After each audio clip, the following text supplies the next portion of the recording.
What's up, guys? This is HuffDaddy with HuffDaddybbq and Catering. Today I'm going to be showing you how to make what is currently my favorite thing to smoke on the grill, which is beef short ribs, also known as dinosaur ribs. They're basically a steak on a bone that you got here. Nice, big, juicy, lots of fat. Really doesn't dry out when you're cooking it. So pretty simple to make, and I'm gonna show you how to do it. So let's get started.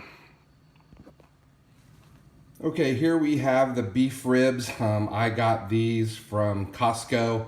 That's about the only place I find them where they have this much meat on the bone. And you can see here, that's a pretty good amount of marbling. These are prime. Buy whatever you can afford, but Costco has a pretty good deal on them. It comes usually 6 to 8 bones or ribs in one package. You can see this cryovac here contains 2 separate racks of about 4 bones each. And I'm cooking some for some friends here, so I have about 16 total. So I'm gonna take these out of the package, show you what you need to trim off before we get to seasoning them, and we'll go from there.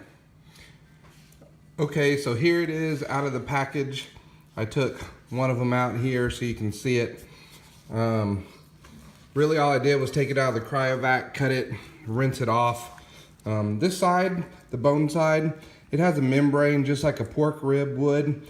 On the beef ribs, you don't really have to worry about that. You don't have to worry about the smoke penetrating through. That's going to dissolve down. These things are going to cook 7-8 hours on the smoker, and that's going to dissolve away. When you go to cut these, it's really not going to matter. So I don't really do anything with this side except maybe put a little bit of rub on it just for uniformity. The main thing you want to worry about here is this side. But real quick, I want to show you the marbling on these ribs. And that's a lot of fat that's there. That's some good looking marbling. That's going to help keep your ribs moist throughout the cook. So that's what you want to look for when you're trying to choose which ribs you go with. As far as the trimming down here, you can see there's a good solid piece of fat here. This fat I'm really not going to worry about. I'm going to leave that on. I might trim just a little bit of this hard fat out of the way. But the main thing you want to worry about is taking this silver skin off. That silver skin won't dissolve. That's not very good eats to put in your mouth. It stops the smoke, and you don't want your rub to adhere to that. So what I'm going to do is try to trim off almost all of this silver skin right here until I get down to the fat. That's going to expose more of the meat that I can get my rub on, and it's going to help the smoke penetrate a little bit better. All right, so what you want to do is you want to take a pretty sharp knife. This is a little curved boning knife that I got from Victorinox. I really like it. You make sure you get a really sharp knife though, whatever you choose. You want it to be pretty thin so you can get up underneath this silver skin. So what you do is just kind of take your knife here, work it a little bit underneath the meat, try to keep it angled up so you're not taking much of the meat off. You can see you just pulled that right away. Then you just kind of come in here and trim it down, trying to take as little of the meat off as you can.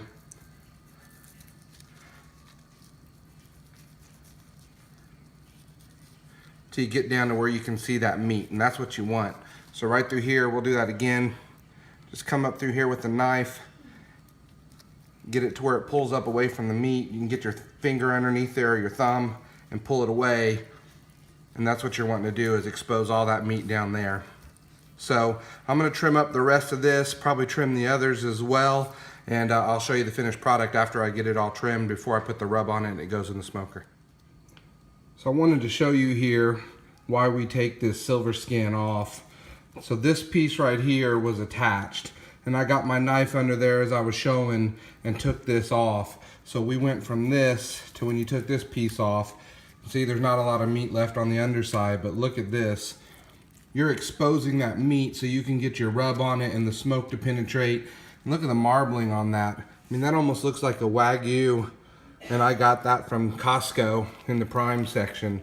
So exposing this, taking this off, and exposing that piece of meat, going to make for a lot better product. So that's why you need to take a little time, trim this up before you throw it on the smoker. Okay, I got all 4 of the racks cleaned up.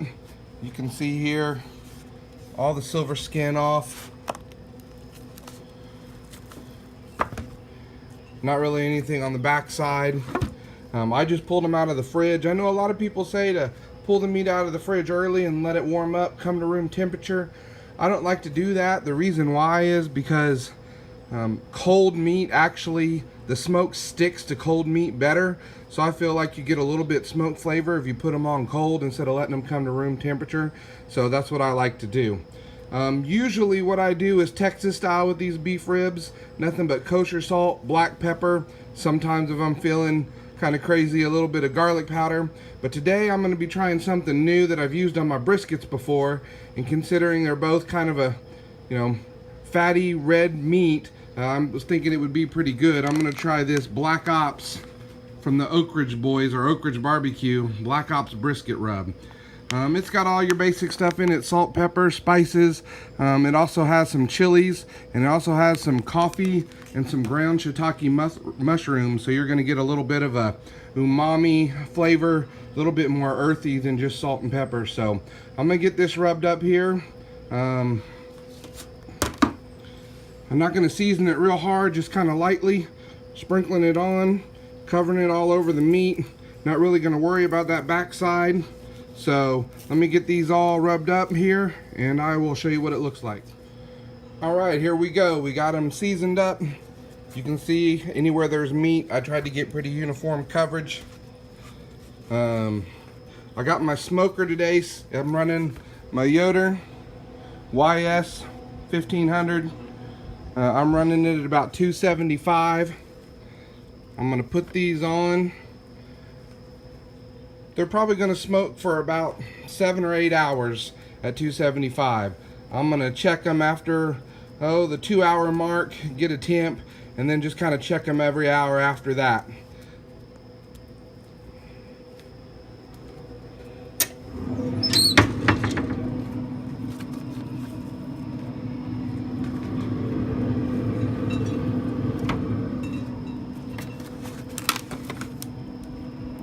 I'm putting them bone side down.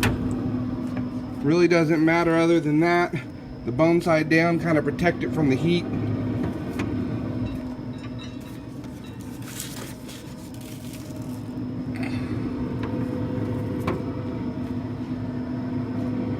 And there you go. We'll come back and check on these in a couple hours. Okay, we're actually at about the 4-minute mark. We're gonna go ahead and take a look here. They're starting to get some nice color. You can squirt them at this time. I like to do a combination of water, Worcestershire sauce, apple juice, and a little bit of actually coffee, some cold coffee.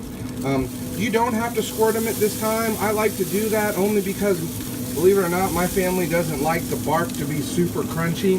So this just helps keep some moist. Again, this is optional. There's definitely enough fat inside of these ribs that moisture is not going to be a problem. But I just like to add a little bit of extra flavor to the outside, help keep that bark moist so it doesn't get too crunchy, because these things probably still have another 4 or 5 hours to go. So, all right, we'll check back here next time. All right, it's been right at 8 hours at 275. I forgot to mention earlier what kind of wood I'm using. My pellets are a blend of oak, hickory, cherry, and apple. So really any strong wood, this is, red meat, it's gonna hold up to, even if it's just pure hickory. I would avoid mesquite, but that's just a personal preference. So at any rate, we're gonna open them up and see where we are. Now I took some of them off earlier, some of the smaller ones. These bigger ones were right at 8 hours. Just gonna depend on the thickness. But you can see, got a real nice color on them, mahogany. If I temp them out here,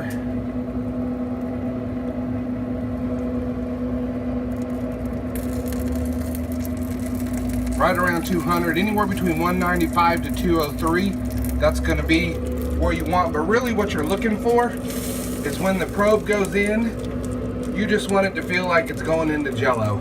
Very little resistance. Nice and easy when it goes in. So these look good. What I'm gonna do is take them off. I'm gonna wrap them in foil and let them rest. Actually, I'm just gonna put them in pan and cover it with foil and let them rest for about 30 minutes, and then we'll cut them open and see what they're like.